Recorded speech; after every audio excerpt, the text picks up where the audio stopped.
Assalamualaikum warahmatullahi wabarakatuh. Perkenalkan, nama saya Lisa Aprila Tari dari Prodi Ilmu Hukum 5A2. Di sini saya akan membahas mengenai Undang-Undang Nomor 39 Tahun 1999 tentang Hak Asasi Manusia.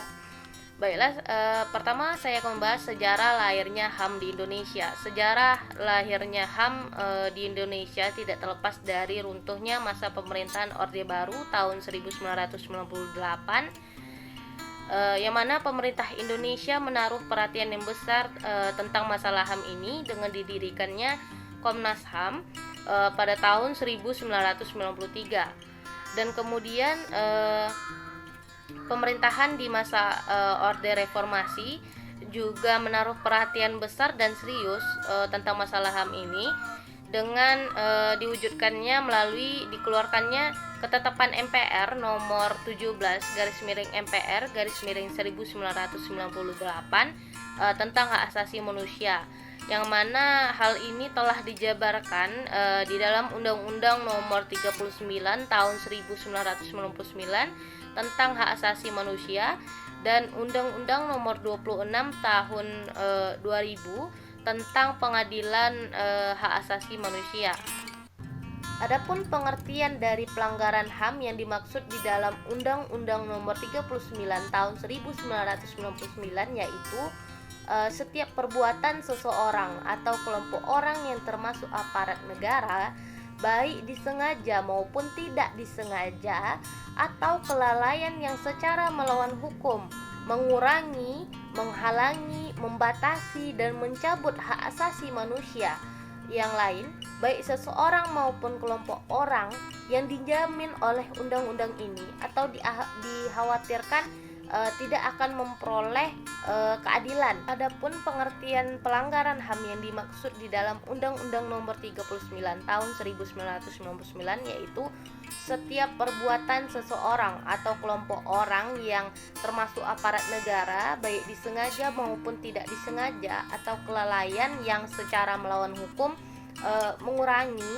menghalangi, membatasi, dan mencabut hak asasi manusia baik seseorang maupun kelompok yang dijamin oleh undang-undang ini atau dikhawatirkan tidak akan memperoleh penyelesaian hukum yang adil dan benar berdasarkan mekanisme hukum yang berlaku. Di dalam ada dua jenis pelanggaran HAM, yaitu pertama pelanggaran HAM ringan, kedua pelanggaran HAM berat. Adapun pelanggaran HAM ringan yang dimaksud yaitu pelanggaran yang tidak mengancam nyawa seseorang namun merugikan orang lain. Acap kali hal ini terjadi di lingkungan keluarga maupun di lingkungan bermasyarakat. Contohnya saja orang tua yang memaksakan anaknya untuk berkuliah dengan jurusan yang tidak sesuai dengan kehendak mereka. Ini tentunya bertentangan dan melanggar sekali hak asasi manusia dari anak tersebut gitu. Dan kedua contohnya yaitu tidak mendapatkan layanan pendidikan dan kesehatan yang sejajar. Yang selanjutnya pelanggaran HAM berat.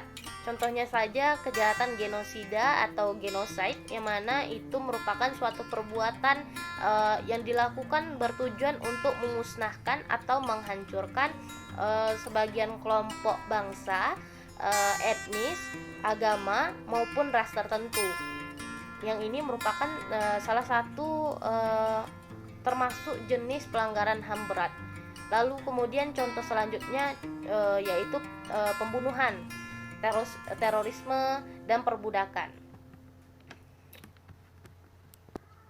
Undang-undang HAM juga mengatur soal pengadilan hak asasi manusia yang diatur dalam pasal 104 Undang-Undang Hak Asasi Manusia. Meski tidak rinci, menurut Undang-Undang HAM ini pengadilan HAM merupakan pengadilan khusus yang berada di bawah peradilan umum.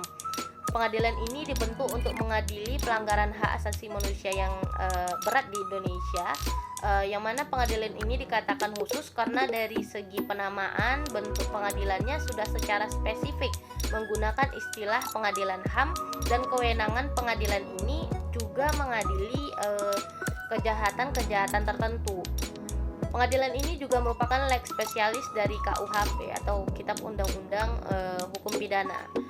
Adapun soal pengadilan HAM ini lebih spesifik diatur di dalam Undang-Undang Nomor 26 Tahun 2000 tentang Pengadilan HAM. Yang mana menurut undang-undang tersebut, pengadilan HAM merupakan pengadilan khusus yang berada di bawah peradilan umum dan merupakan leg spesialis dari Kitab Undang-Undang Hukum Pidana. Dan pengadilan ini dikatakan khusus karena dari segi penamaan bentuk pengadilannya sudah secara spesifik menggunakan istilah pengadilan HAM, dan kewenangan pengadilan ini juga mengadili kejahatan-kejahatan tertentu seperti kejahatan genosida, kejahatan pembunuhan, terorisme, dan pelanggaran-pelanggaran HAM berat yang lainnya. Pengadilan HAM ini juga mengatur tentang kekhususan penanganan terhadap kejahatan-kejahatan yang termasuk gross violation of human rights dengan menggunakan norma-norma yang ada dalam hukum internasional.